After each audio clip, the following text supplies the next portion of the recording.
AI म्हणजे artificial intelligence, बरोबर. पण ह्युमन इंटेलिजन्स जो आहे ह्याच्यामध्ये मी नेमका फरक कसा? मी जेव्हा विचारतो की आर्टिफिशियल इंटेलिजन्स म्हणजे कोणाला विचारतो जेव्हा त्याच्यामध्ये, हम्म. तर ते मला कृत्रिम बुद्धिमत्ता एवढंच सांगतात किंवा जास्तीत जास्त चॅट जीपीटी सांगतात. सर्वसामान्यांना तेच हा, सर्वसामान्यांना तेच समजतं.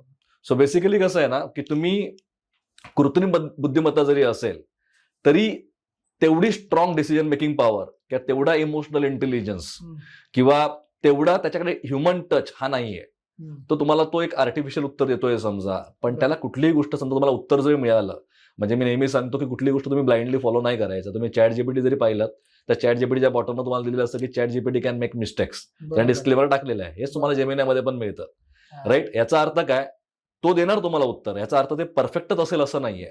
सो तुम्हाला तुमचं ह्युमन इंटेलिजन्स 100% अप्लाय करायचंच आहे. म्हणजे कसं आहे ना, आता एक जेन्सन म्हणून एक व्यक्ती आहे, एनव्हिडिया कंपनी आहे. एनव्हिडिया ही एआयच्या जे मशीन त्याच्या चिप्स बनवतात.